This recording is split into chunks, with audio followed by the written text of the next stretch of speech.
এক লোক গাঞ্জা খাইয়া পাগল হয়েছিল, তার নাম ছিল পিনিক বাবু। সেই পিনিক বাবু একদিন সকালবেলা গাট্টি গুট্টি মাথায় নিয়ে হেঁটে রওনা করেছে।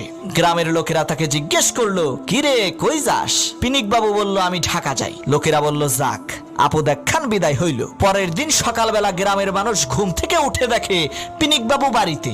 সবাই অবাক হয়ে জিজ্ঞেস করলো, কিরে বাবু, তুই না ঢাকা গেলি, তুই আবার বাড়িতে আসলি কিভাবে? সেই পিনিক বাবু কয়, ভাই হাঁটতে হাঁটতে ঢাকা যাওয়ার অর্ধেক পথ গতকালকেই শেষ করে আসছি। সন্ধ্যা হয়ে গেছিল তো তাই বাড়িতে চলে আসছি। চিন্তার কোনো কারণ নাই, আমি ব্রিজের গোড়ায় চিহ্ন দিয়ে এসেছি।